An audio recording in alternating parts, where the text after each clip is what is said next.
people in here. Hi, Tori. Hi, Mia. Hello. That's my favorite people. Hi, guys.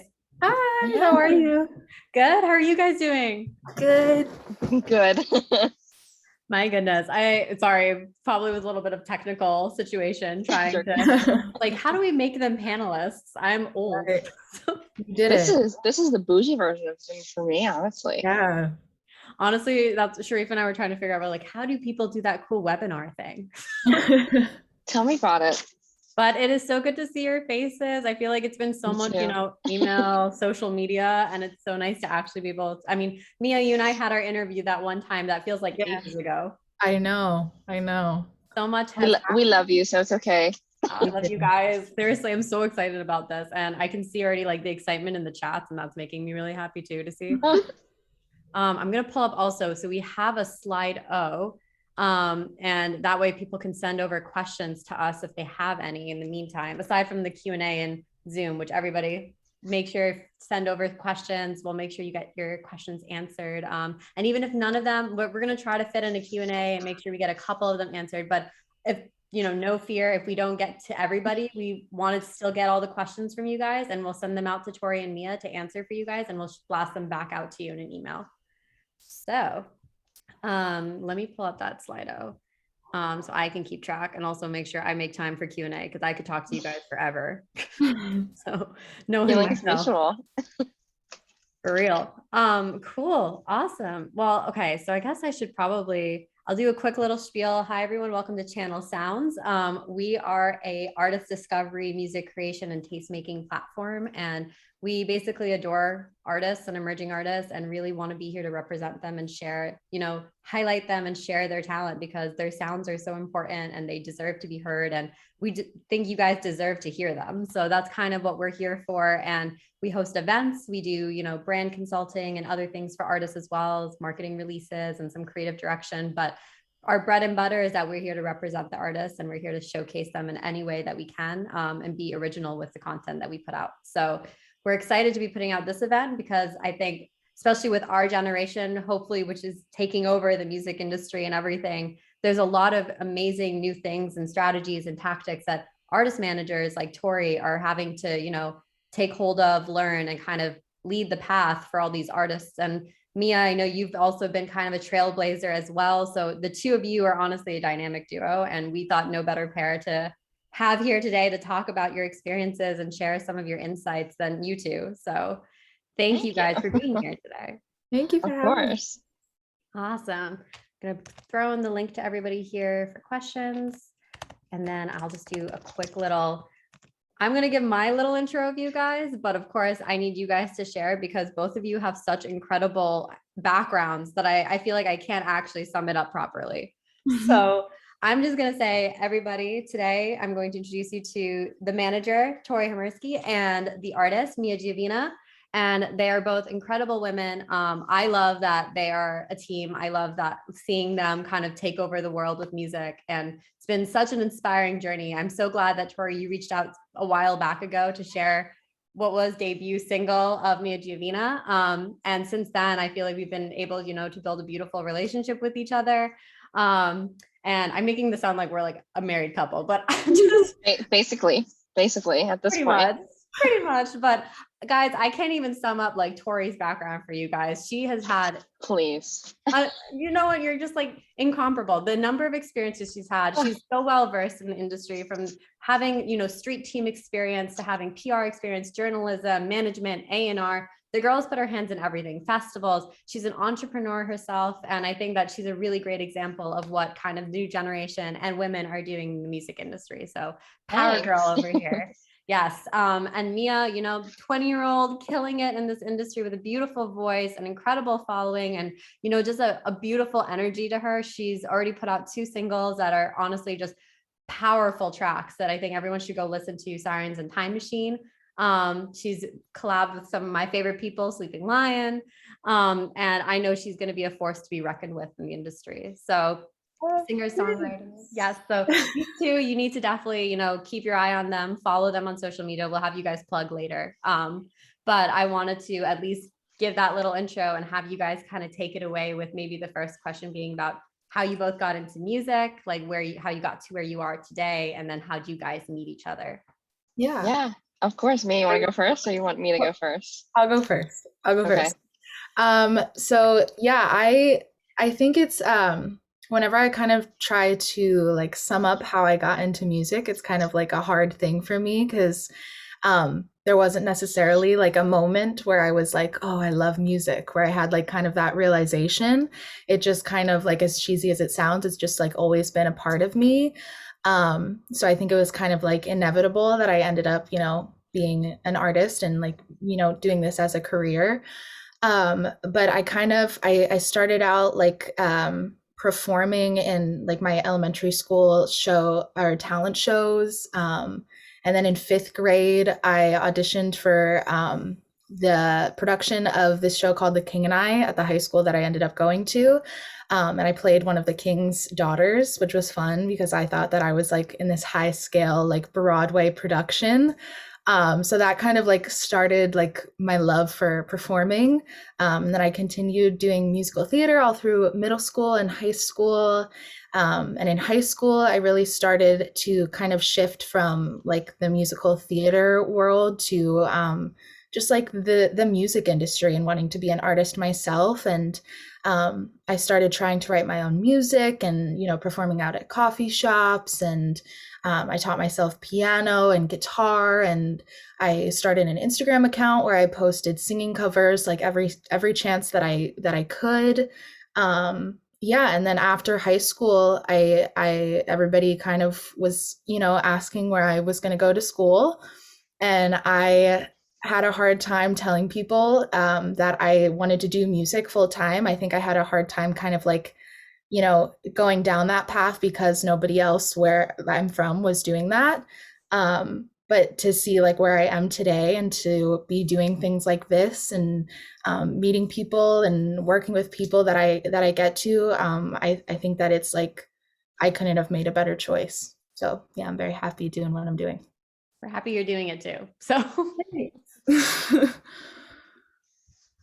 Well, yeah, for me, I mean, I'm definitely what you can call a concert junkie. I mean, I've been to like 200 plus concerts, and I mean, I'm super thankful that over the years it's turned into me working the shows or getting to be offered to go and see the shows for free and cover them, or, working with the artist. I mean, it's just been, a whirlwind past 5 years of my life, kind of a sense, but I've always been into, the arts, and I was a theater major in high school. I was in some Disney Channel commercials, the whole 9 yards. I really wanted to be an actress.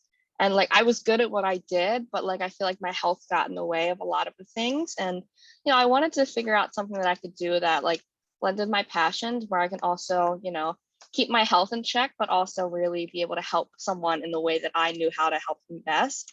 So, when I was like 15, 16, I started getting my hands on every music business book that I could. And I just, educated myself, took online classes, and I guess I didn't know, but at the time I was networking before I knew what it was. I was a girl in the alleyways that was camping out for shows, making friends with tour managers and, all the different people that were a part of the concert experience. I was just talking to just to be friendly, because why not? And, and some of the girls that I ended up being friends with at those shows work at major labels now. And we've been, past 5 years being friends and seeing each other grow. And, when I was 17, I gave myself an ultimatum. If I was able to book this one show for one of my friends who was a vocal major, I was going to go for it. And I was able to book the show. And then I actually met the band that I still work with to this day at that show as well. And so, it's been a really fun experience. And, especially being a woman, I really saw a lot of my favorite artists have a hard time with their careers and with their teams. And, especially growing up with the internet, you could see a lot of things that may have not want to be shown to the world. And like, especially One Direction, and getting to see all the horrible things that they had to go through. I feel like I really internalized that and wanted to, just try to make the music industry a better place for artists and, more inclusive. And the day after I graduated high school, I started VH, and then I got to meet all of these lovely people that I work with now. So that's my long story short. Of that, both of you, like, honestly, it's such an amazing story to see how you both you started off in one way and kind of it led you through so many different doors and pathways and kind of all of it to lead you to this point now, but you know, you had to jump through a bunch of hoops to kind of figure that out. So I love that both of you have that kind of story and that relationship of theater too. So that's also great. So how did you two officially meet, and how did you know that this was going to be, you know, a good team? Like, how did you know you guys were a good fit for each other? Do you want to say it or do I want to go? I'll start it. Okay. Yeah, sounds good. So I started posting on TikTok, I think in July of last year. And I was posting a bunch of like Harry Styles and One Direction rewrites. Like my content was very like One Direction oriented. And Tori and I are both big One Direction fans, if you can't tell from all of the albums on her wall. So she found me, I think I came up on her For You page, and she ended up DMing me and, you know, following me on everything. And I got, when I found her message on Instagram, I think she just like said something basically just like introducing herself, saying like, hey, like I manage artists and I really like what you're doing and I would love to just, you know, get to know each other, like stay connected. And I remember thinking like, who is this? Like, I don't need a manager right now. Like this girl's crazy. But she was very persistent. Like she continued to message and email me, and there was just like something about her that I was like, maybe I do need to work with her. Like maybe I do need to connect with her. And so she said, let's just get on a phone call. Like, let's just connect. And so we got on a phone call and we ended up talking for like 2 hours, not even about music or management or anything, just about like One Direction and like boys and life, like just everything. We just talked about everything. And I think that that's kind of like how I knew by the end of the phone call that like we were meant to like be together, because she was so like, she just wanted to get to know me as a person first and then as an artist, you know what I mean? And I think that that was something so refreshing for me as an artist to like have somebody who was interested in you because they like believed in you as a person and wanted to see you succeed, rather than, you know, seeing you like as somebody who could make them money or somebody who could make them successful. You know what I mean? It was super refreshing, and it just felt very right. Like it felt like a very authentic connection. And now we're here and I'm very lucky. now we're here. We dead ass were meant to be together where we are now. She literally was going to the school that I currently am at, 15 minutes across the bridge. We've been to multiple concerts together unknowingly. And, you know, just One Direction and TikTok probably would have, you know, brought us together one way or another, or mutual friends. So I just think that when we met was like the right time for both of us. Like she's just starting out, and like, yeah, I had other artists that I was working with, but it was more that was like, okay, here's the song, let's just do something together. Mia was definitely my first like developmental artist that I was able to work with from like 1,000 followers on TikTok. I think it was like around that range, right? Something like that. And it's just like, you know, being in that range to be able to say like we worked for this together. Like Mia did all the hard work. I just literally made her look incredible. You know, sending those emails, and it's like being able to create what she wanted was definitely such an important part of, you know, who I am as a manager, because like she said, I can't be a manager with someone who's not my friend, like at all. It just doesn't work. And unfortunately, there is people that do see it as like a strictly business relationship, and it's all about, you know, dollar bills and all that stuff. And for me, it's just like, I just really like to do this. Cool. If I make money in 10 years, that's awesome. But like, I honestly, like, it's not about that for me. It's about the music, and it's about making these friendships, and, you know, getting to work with people like Mia and everything is just incredible. So I'm glad we met when we did. We say the universe wanted it. It's also, I just remembered that it's so weird because I literally like in like towards the beginning of quarantine, I started to like do like affirmations and like manifestations, like kind of like explore that world. And I remember I wrote in my manifestation journal that I was working with a team that was passionate, hardworking, and believed in me, or something like that. And that was in like July, and then not even a month later, Tori found me. So that's cool. It was meant It's like almost our 1-year anniversary. So happy anniversary to us. Oh, happy anniversary, you guys. That's honestly, so in our first event we did it with Axel Mansur and Brian Mooney, and we were basically sharing the fact that it's just crazy how much of a marriage it really is to be a manager and an artist. Like it really is, like you guys said, you guys have to believe in each other. You guys have to be really a team with each other. And it's like a partner in crime. Like you guys will be in it through each other in the late nights. You will be through the highs and the lows together. And you will know more about each other than I think anybody else in the world will ever know about you. So it's one of those things where you really have to put in trust. And that's amazing that in just a DM, kind of you could tell that there was going to be this person for you, that you were going to trust in her and she was going to have your back throughout all of this. So I think that's pretty awesome that you took that risk too, Tori. You jumped in and was like, I'm going to reach out. Like, what's the worst that could happen? You know, she says no. But Exactly. You're absolutely right. And also, like, the example I give to a lot of people is, could you imagine going on a tour with your artist and not knowing their allergies, or like an emergency contact? Cool, you want to keep it a business relationship. You don't need to know their favorite color if that's the route you want to take. But like allergies, emergency contact, there's some people that don't even know people's real name, just their stage name. Could you imagine that? It's like, it's crazy to me. I don't know. I just like making friends too, so it works out.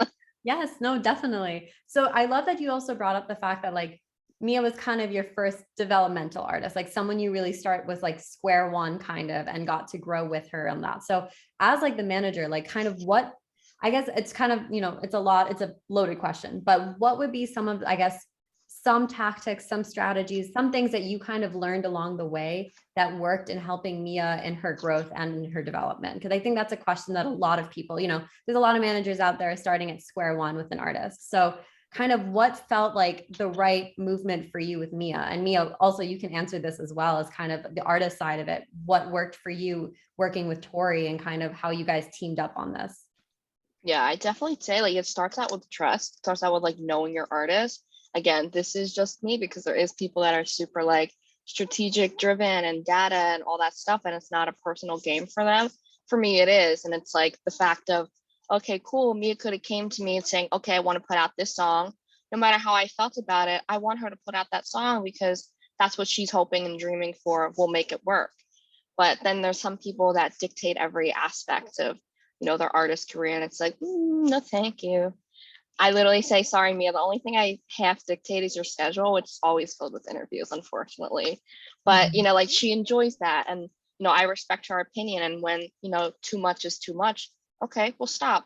There's no big deal. And, you know, if my artist is not happy and they're like, okay, I don't want to do an interview, there could be some people that are like, oh my God, you can't cancel it or burn a bridge. Okay, I'd rather burn a bridge for your mental health. I'll create another one. You know what I'm saying? It's little things like that.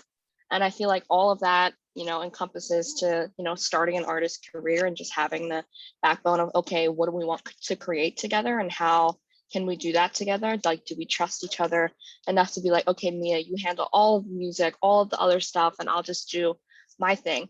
There's some managers that are super involved in the opposite side, and they, you know, dip their hands into every little pot in the creative aspect and mixing, mastering, whatever. And it's a huge group project. For some people, they separate those tasks. And I feel like when it's coming to develop an artist, it's, you know, being there for your artist and helping with all of the aspects, because if they're just starting out, you know, learning to take their ideas and harvesting them through your own experiences. And, you know, like Sirens, we went through so many bumps. Like I was like, you know what, just try this producer. He doesn't mind. It's free. Why not? We learned something. Then we learned something else. And then we figured, you know what? Let's just do it ourselves. And guess what? It came out 10 times better than anything would have came out to be otherwise. And, you know, just going through the hurdles and just figuring out how to deal with them together. And I know, like, you know, management is really driven on like deadlines and stuff like that, especially because like, okay, we pick a release date and we put something out, we have to get everything done by this time. Say your artist is really not happy, okay, reschedule it. I personally do not see anything wrong with wanting to start from scratch from anything, because I'd rather burn 1,000 bridges and keep my artist happy and we have a healthy relationship together than have them put out something that they don't want to put out. And I feel like, especially when you're first starting out and putting out your first song, that's really important. You know what I mean? And, you know, TikTok's been a huge player in that game too, because now you get to like trial test your songs basically. And like now for Mia, it's getting to a point where we're like, crap, we need to have these songs mixed, mastered, engineered, and written like yesterday when she puts them out, because we're expecting the best majority of the times.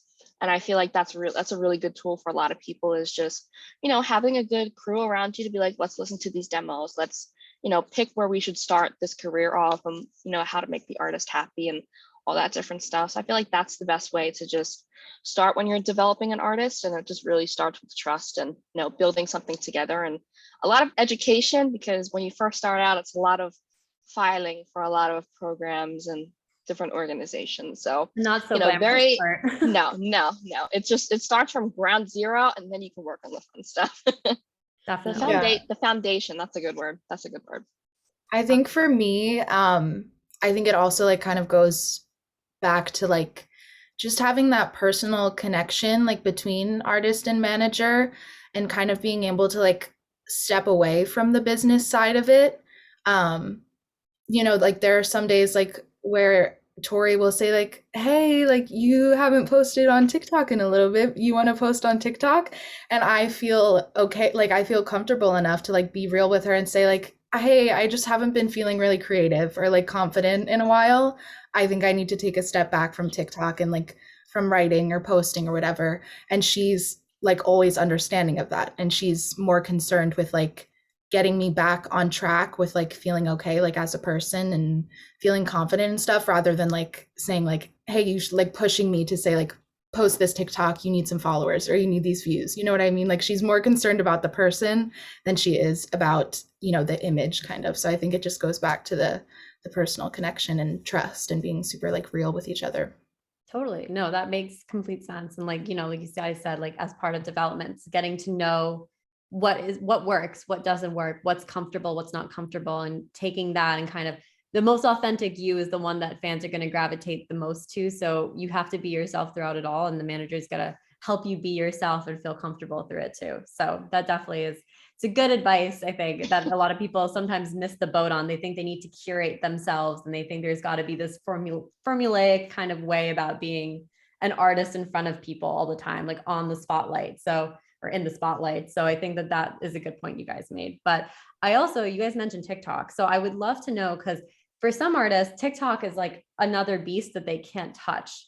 But I'd love to know kind of how you guys have seen TikTok impact. I mean, it's been a big part of Mia, your growth, and big part of just kind of overall your fan base. So I would love to hear kind of what you guys have seen, how TikTok is impacting the music industry, and maybe kind of any suggestions. And Tori, maybe as a manager too, like what you've seen worked for like musicians and what you've been seeing overall in the industry.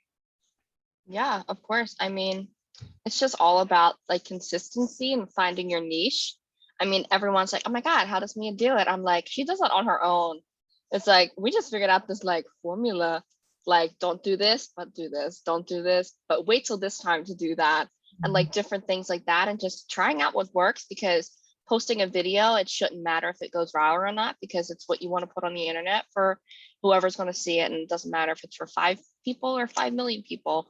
Just, continuing to have, that set niche that you want to broadcast to your audience, like especially TikTok, because it's super driven by for you. And, it's like my whole TikTok page is like One Direction, music industry, theater, all that stuff. It's like the majority of those people will come up, like I'll get musicians that have 1 like on their video. Like that's like the undiscovered artist kind of wave of TikTok. And, I don't see any harm in just posting, because it's like when you find what's good for you, you're going to find the people that are going to come with it. So many people are like, oh my God, it's so hard. People on TikTok don't like me. And I'm like, okay, are you just like continuously posting on the app every 5 seconds? Are you, just posting random videos? Are you using like dead hashtags? It's like, there's so much data driven into TikTok. It's scary. And like Mia figured that out, and she's like, yeah, I know what works for me. And like what works for her does not work for other people. Does not. I gave advice to other people, and it's like, mom, nothing. So it's finding your own way through the app and what works for you. It's like just what works for you in life too. I mean, it just happens to be on a social platform that possibly could change your life.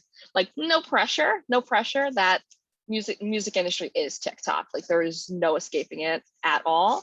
It's literally like the highest percentage of like new signings ever is from like TikTok viral artists, or like TikTok artists, like people who actually started on the app from nothing, or musicians who just got their start from the app, or they're a more established artist and they happen to get their big growth from a viral song. So it all Totally. just comes down to just finding what's right for you. So Yeah, yeah, I definitely agree. Like, it took me like a second to kind of find what works for me, but um, I think that I think it's so hard too because like TikTok, like sometimes there isn't necessarily like a one, two, three, like step by step method to it. You know what I mean? Like sometimes it's this like the dumbest video can go viral, and then like one that you put hours of work into could completely like nobody sees it. You know what I mean? So I think when you look at it like that, like from that standpoint, at least like as an artist, for me, like the most fulfilling way to take on something like TikTok is to focus on like posting content that you are passionate about and that you're proud of. Um, I think like it's such an easy thing for me to get like kind of sucked into that cycle of posting to go viral. And that is like, it's just such a dangerous, unhealthy thing to do mentally for me at least. Um, and I always like leave that kind of space feeling super unfulfilled. But the thing that makes me feel content as an artist is just like posting a song because I wrote it and I fell in love with it and I'm super proud of it and I want other people to hear it, or I think other people will love it, or I think somebody else needs to hear it because it could help them. You know what I mean? I think that it's really hard because like TikTok is like this massive machine that can change your life, and but it's just really, I think the hardest thing is just like being authentic. I think that's what people really like. Sometimes the dumbest video goes viral because it's so real and like it's like like capturing like a moment in time. You know what I mean? Right. So at least as an artist, like I think it's about like kind of stepping away from the idea of like chasing numbers, and kind of focusing more on like posting content because you love it. Definitely. And like, that even translates to the music too. Like that's like you're posting the art that you love, not what people told you to put or anything like that. Not because some machine told you that's what works. Mhm. So definitely. So actually, so I wanted to ask about, so Sirens, amazing. The first song we got to hear, the song that made us, everyone, she's also a Channel Sounds Festival alum. We had her perform in our digital music festival, Still Isolated, which was incredible performance.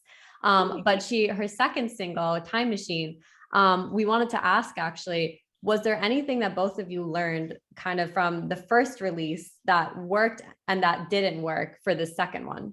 That kind of came around, and like, especially because the second one, I know you guys did a collaboration too, and I have a question about that as well. But in general, just about the song release and kind of the structure of the marketing plan, kind of how did that change based on what you've learned before?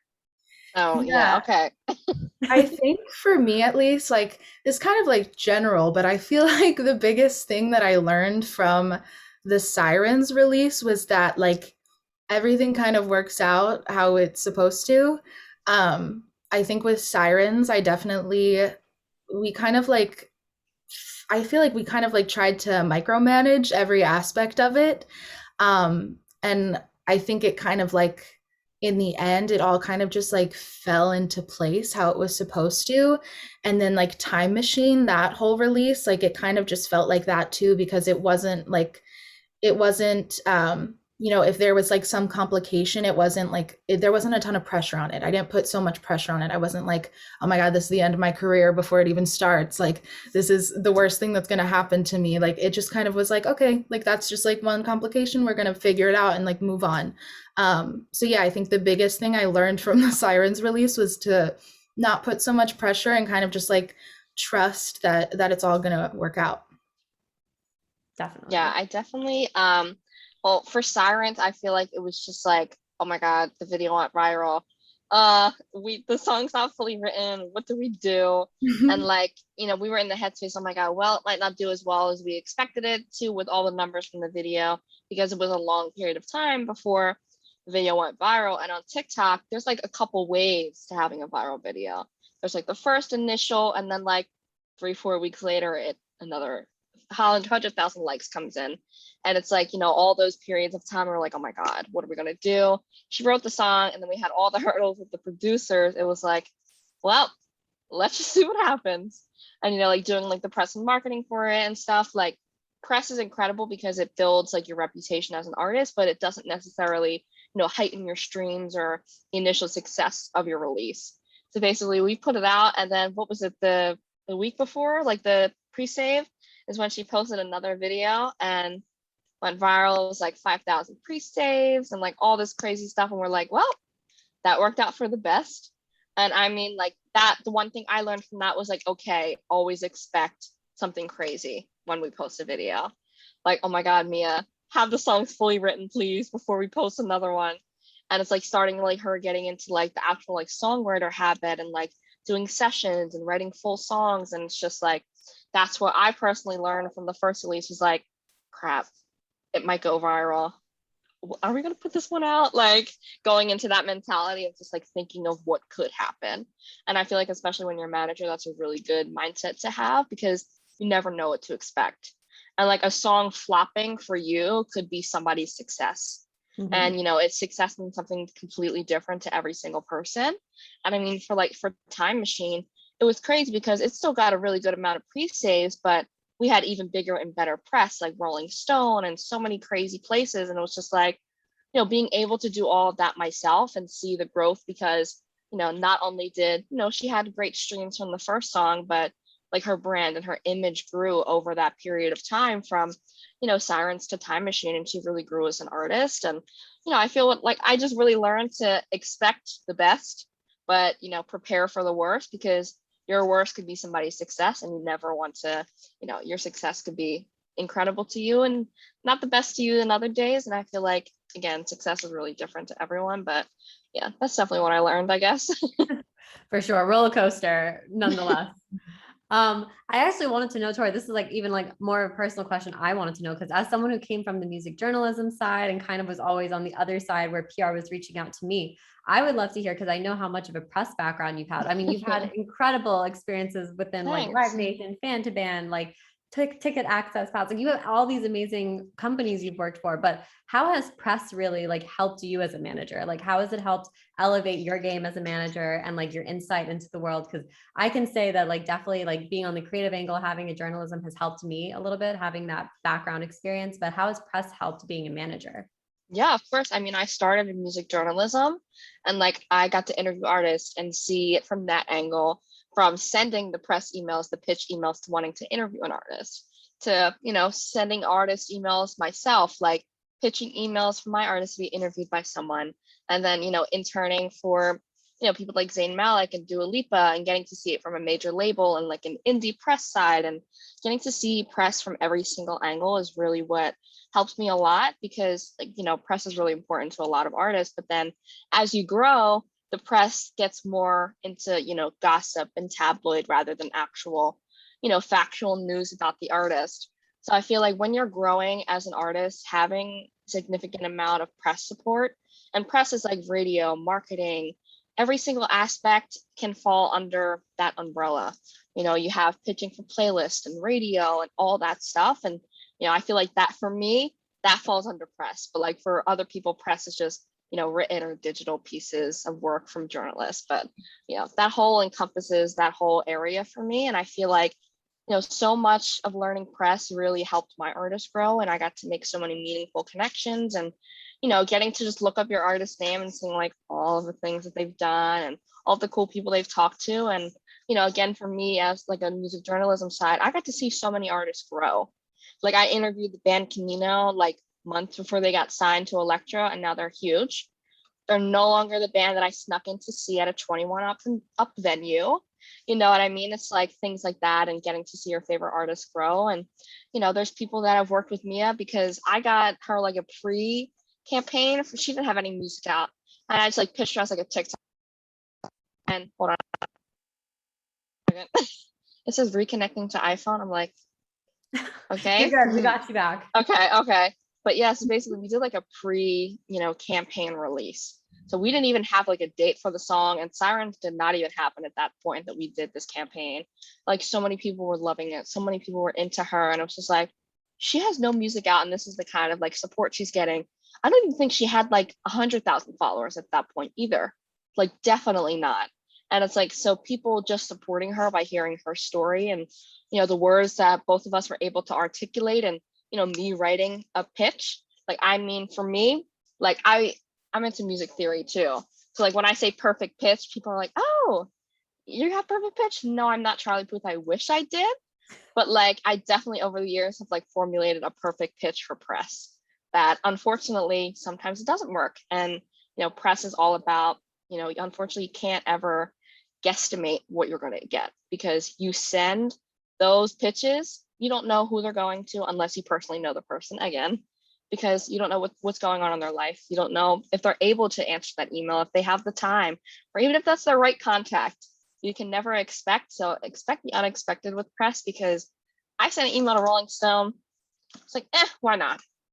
2 days later, oh, we love Time Machine. Here it goes. And I'm like, oh, thank you so much.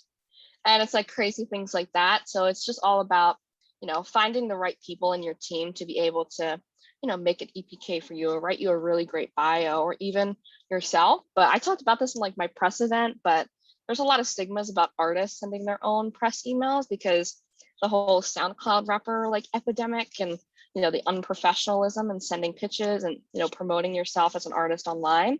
But hey, if you're really good at writing a pitch, sign that name with somebody else's. Don't put it as yours, because you can't expect anything from press. You just have to go into it hoping that the other person is going to receive it, because once you send that, your job's technically done, because you can't basically force anyone to do it, and can't force them to see their email. I know that I have about 900 emails, and it's nothing personal to anyone who's ever sent me a pitch to interview them, but I can't open every single one, because half of them are like, they've also found my school email that's not public on the internet too. So it's like filtering the waves, and like finding like actual things like I'm able to respond to, because Totally. so expect the unexpected, guys, for real. As someone from the journalism side, I can agree to that 100%. Oh yes. So I don't know how they found it. I don't. And it was a SoundCloud link with no name. No name. So there you go. There you go. That's how it works.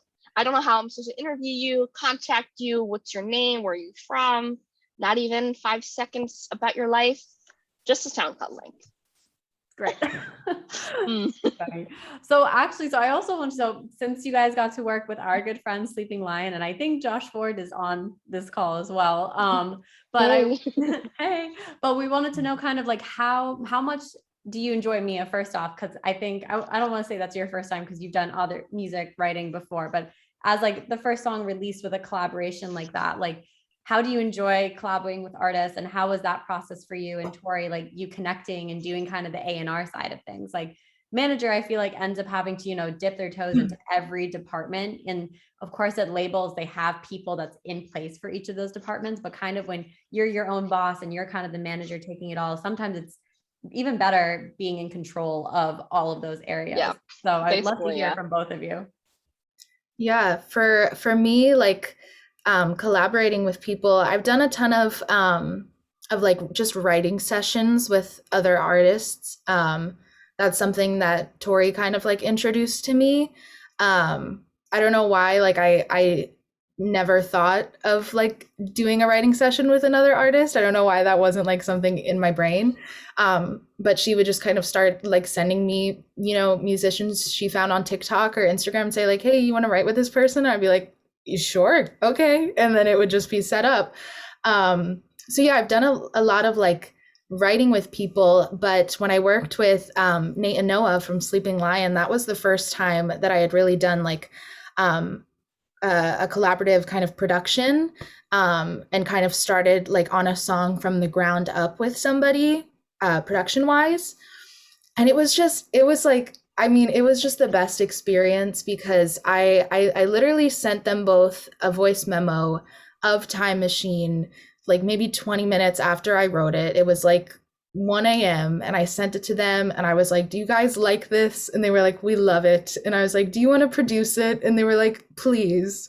And they had the demo for me like in a couple of days, and it was just kind of like, again, it just felt like this super like authentic thing that kind of just fell into place. Like they just kind of created this thing that I didn't even know I wanted. Like the way they made the song sound, it was better than I could have ever imagined.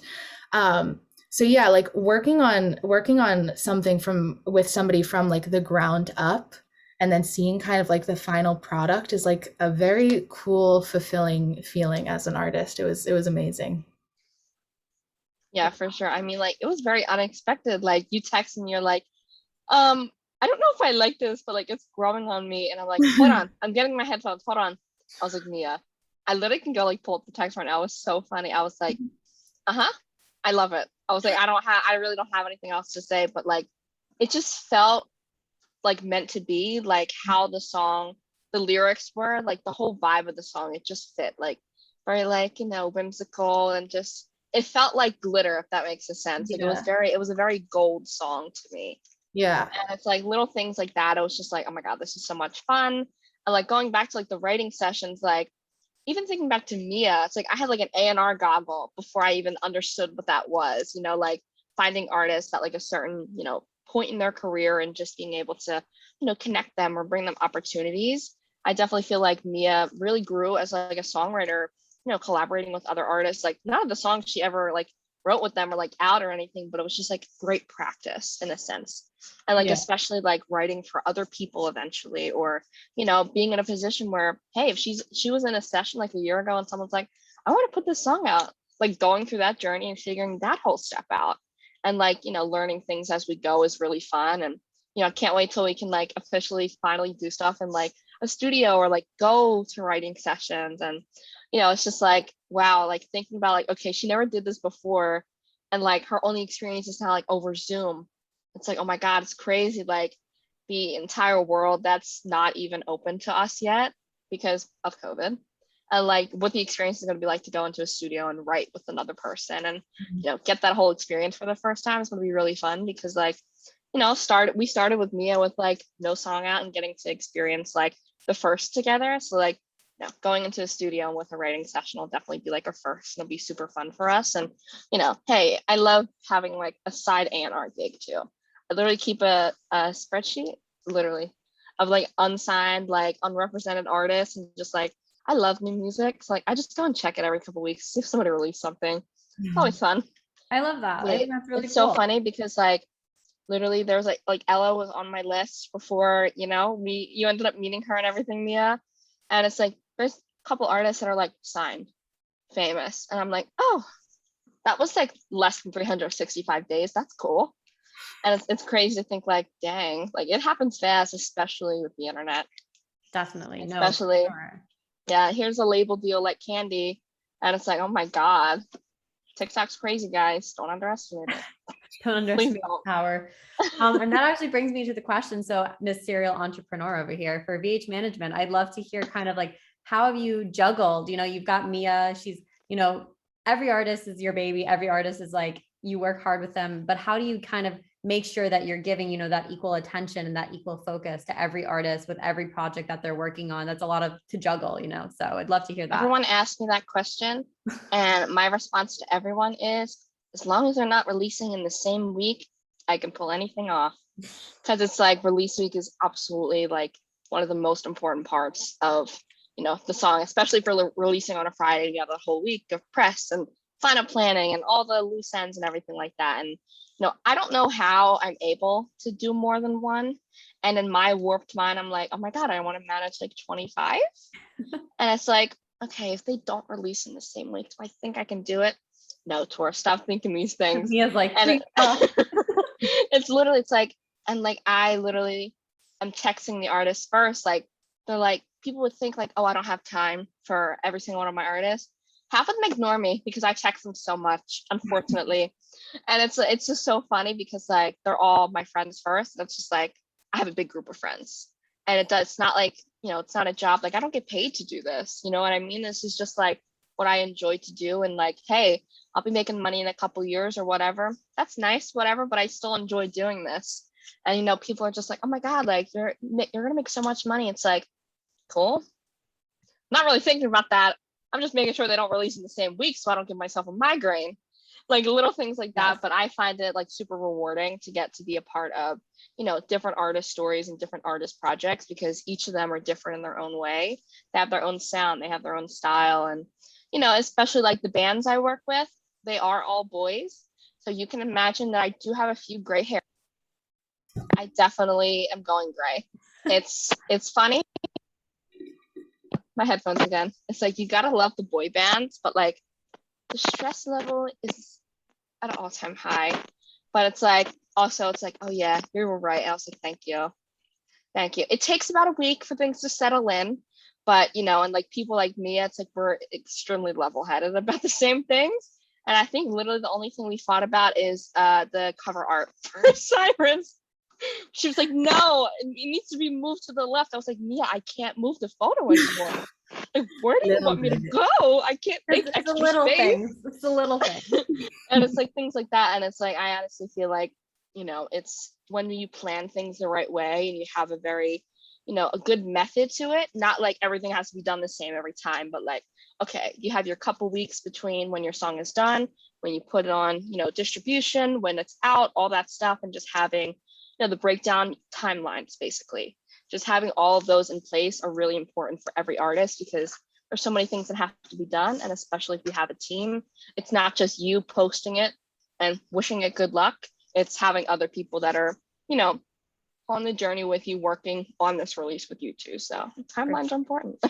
Yes, no, definitely. I love just like, you know, I love the dynamic you two have. I love that energy. And I love that you two, you know, you've made it work. Like you have two tracks out now in the world, and like they're kicking ass and everything's great. And I love watching you guys, and your relationship on social media is also, I love it. It is the most supportive, so loving. It's just really fantastic to see you two just have each other cheerleading each other on and everything. So Oh, thank you. yes. I'm a very sappy person. I literally had like her birthday post like archived, ready to go like 4 days in advance. Like, thank you.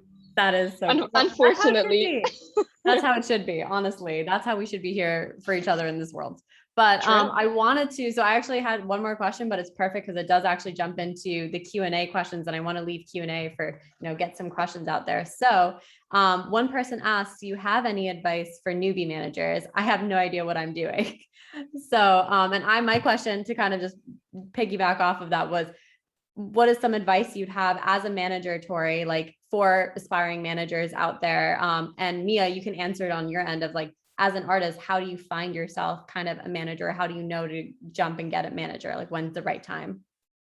Absolutely. My biggest advice that I ever give to anyone, every single time I get asked this question, is education, because your artist relies on your education, experience, connections. And, you know, unfortunately, say you don't know one thing and you can get yourself into a bad record deal. And it's like, I'm like part-time lawyer, part-time therapist. I should have a PhD at this moment in time. And it's like little things like that. It's like, okay, you do have to know every aspect of the music industry, even if you are a small artist, because there's been so many things that have gone our way, like me and Mia, and like she's not even like this chart topping platinum artist yet. Just like the little things, and you know, micromanaging and contracts and all these different things, and you have to go through, and like especially if you're going to write with another artist, or like split sheets, the whole 9 yards, and figuring out all of the legal aspects and, you know, the real hardcore business stuff is really important. And like, you know, school might not be accessible for everyone, but say if your school does, if you are in university, you can take just a regular music class, because who knows, you could be in a studio with a producer that's crazy producer, everyone's raving about them, they don't know music theory. How are we going to fix that? You know, like even just knowing like the basics of to start with and learning more as you go is definitely the most important advice, because, you know, having your education, no matter where you get it, from books, from, you know, online seminars, or, you know, different online classes, there's a lot of free ones that you could take. Like I know Berkeley has like a free, it's like the bare and bones minimum that you can literally like find anywhere. It's very, very skimpy, but it's something. It's something to start, and it's something to say, okay, wow, was that too hard for me? Okay, wow, how can I go and expand my knowledge on each individual topic my way? Because school's expensive. You know, people might learn that they want to go into the music industry after they've graduated, if they did go to school. And, you know, just there's, especially if you are a college student, the resources are endless right now. There's so many programs, so many internships, so many, oh my God, mentorships, all that stuff. Literally just look up music industry college. You'll find a whole world, a whirlwind of things, because it's crazy how many things there are on the internet, especially to learn, but there's things you can't learn from books or school or even other people that you're going to have to learn on your own and through your experiences. And, sometimes the music industry sucks because like to get experience, you need to have experience, or to get experience, you have to go to a school, or you have to, have classes that meet up with those internship goals and, all that stuff. But I definitely, education and your experience is going to be key. Connections are key, but if you're getting the education and the experience, you'll make the connections along the way. So definitely start there first, and then everything will fall into place, kind of. Absolutely. Yeah, I think that from an artist standpoint, I like kind of when I first started posting, videos of me singing or my music or whatever on social media, it kind of I've just, been met with so many people who kind of, showed up with the front of like, oh, I can get you in the room with this producer, and I can get you like to this label, and I can put your music on this playlist, and all these things. And then the conversation kind of ends with, yeah, so we're gonna need $20,000 up front. Then it's gonna be $12,000 a song, $4,000 a sessions. It's very money oriented. And I am not I understand that that's like a big part of the business, but I think when it comes down to it, like the way that I kind of knew that Tori was right for me was because she, like I said before, was just more focused on like seeing me succeed rather than, looking at me and saying like, yeah, this person can make me a lot of money. You know what I mean? Like she just looked at me and said, you're talented and I want to help, like I want to help you grow. I want to see you succeed. I want to be there for the journey with you. So yeah, I think that as an artist, I think you kind of just like know when it's right. If a manager comes to you, if a team comes to you, even just down to like producers or collaborators or whatever, you kind of just have to like go with your gut, take the risk, and like and trust in your abilities and your intuition. But yeah, I think it really just comes down to like Tori being super like authentic with me and just believing in me. I think that that's something that as I kind of continued to get those offers of people, with like getting me in rooms and everything, but like wanting a ton of money, I think I don't know. I think it just goes down to Tori just like really believing in me. I think that I kind of started to like feel beaten down, thinking like, oh, am I naive to think that somebody's gonna come find me and like and not want money? So then when Tori came along, I was like, oh, this is it. This is what I've been waiting for, and it just kind of felt right. So Yeah, that's the biggest advice I give to artists as well is if you want a manager, I promise, please do not go and search for it. There's so many scam companies, scam management companies that are like, oh, thank you so much for your interest. We would love to sign you on the spot. I don't know you, don't know your name, don't know where you're from. Let's definitely work together. But you have to think about it, but these businesses are still running, that people are giving them money. And it's the fact that, I'm really a stickler about even artist education in the music business because so many artists get scammed. And I was seeing so many artists falling for this birthday song scam on Instagram. It's like, oh my God, right? I was like, why? It's like, you thought you were going to get $100. I understand, like, artists don't make money. Like, why do you think I don't want money from artists? Because they can barely pay their own rent. How would they be able to pay mine and things like that? It's just, you work for that together. And when that time comes and you're both successful, sure, money will be cool, right? But it's not what should, start a relationship or, be the end all or be all of that relationship. And there's people that aren't educated from the artist side that are, don't know that these are scams, and they're going and buying playlist ads, buying press. And it's like, cool, you can pay for a publicist, but don't pay for press. It's like, that's basically just advertising at that point, and, there's so many things that, you can't find on the internet. You can't find all the tips and tricks and what to look out for as an artist. And it's just like, it's crazy because so many people are just like, oh my God, money, money, money. The thing I used to explain all the time is, okay, so a manager is going to take like 10, 15, 25%, whatever that is going to end up being, right? could you imagine you make like $100 from a song, and then imagine you're in a band, split that 4 ways, and then like still have to give the manager 15%. I don't understand, but there's managers that are like, oh, I don't care, you made $100, I want my cut, I don't care. And like, Right. I'm like, no, thank you. I don't want your Starbucks money. I don't want your parents' money. When we get to a point in our relationship and our career that like we're building together and we're working, and all of your hard work that you put into this, everyone will get paid. It'll come to that point eventually. It's like, it might not be in the near future, but when you get paid, the whole team will succeed.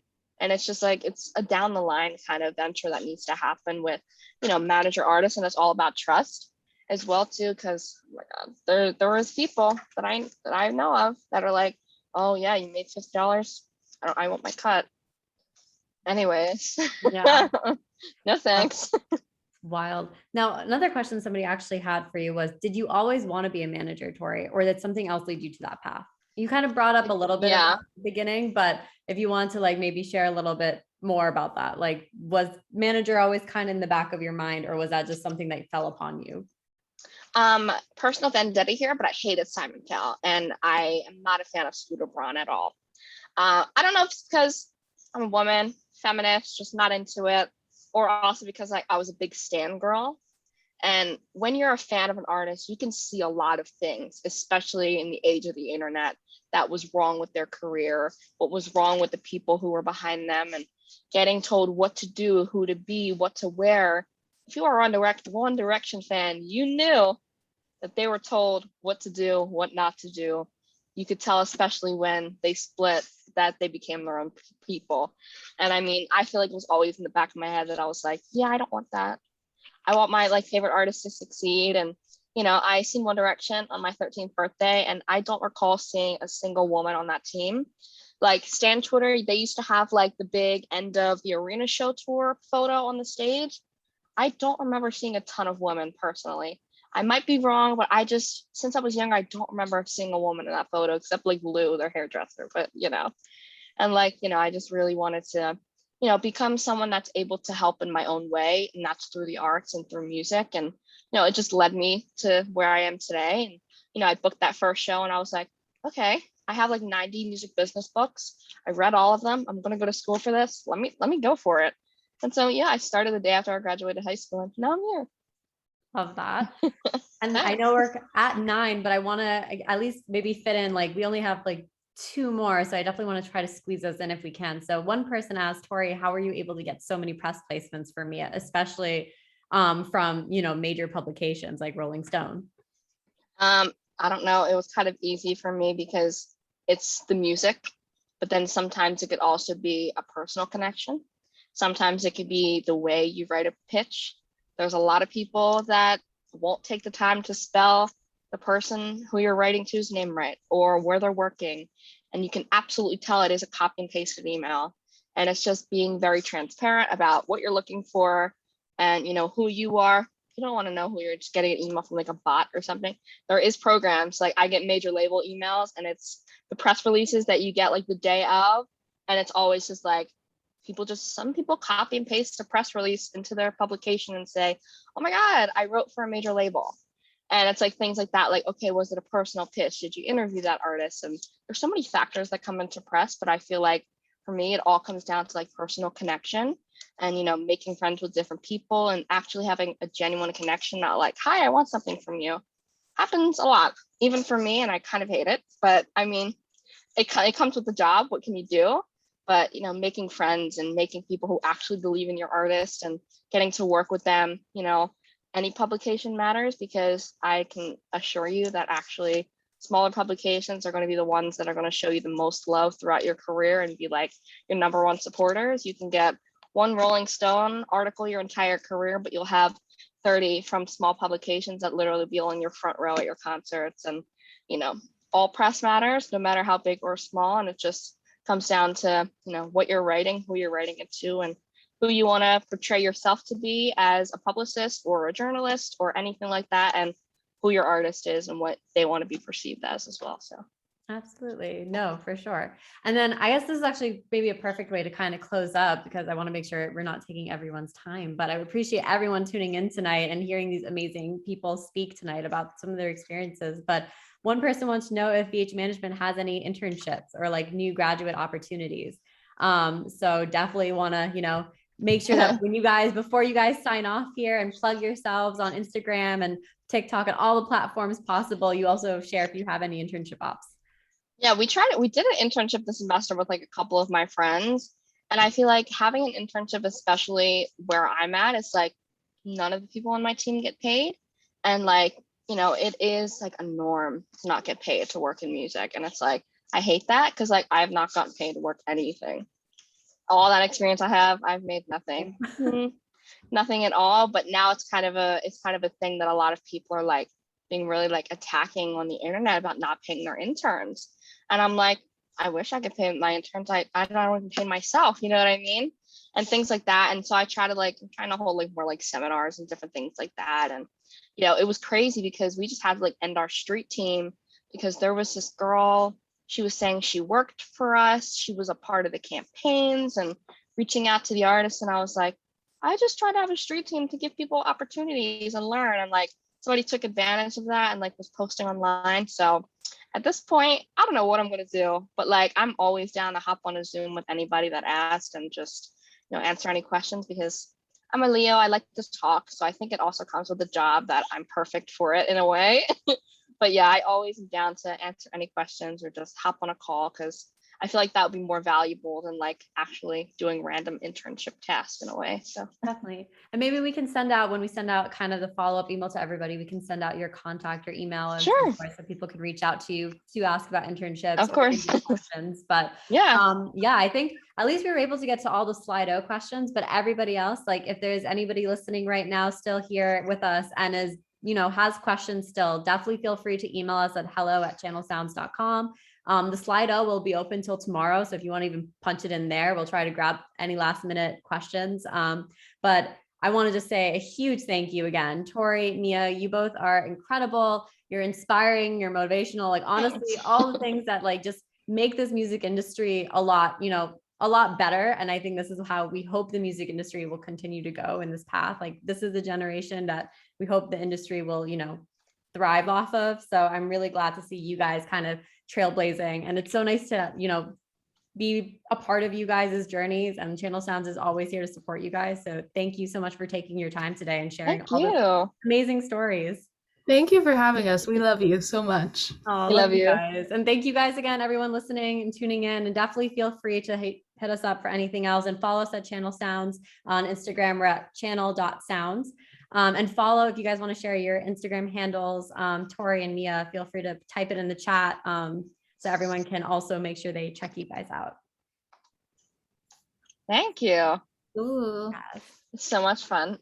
Yeah, honestly, I'm like ready to do another one. Like, all right, next week. Yeah, I mean, I'm down. I love to talk, I think sometimes. So awesome. Well, thank you guys so much for taking the time on, a Tuesday night. So appreciate you both so much. Love you guys. And, just keep crushing it. Thank you so much. You too. We love you. Thank you. All right, everyone. Have a great night. Bye.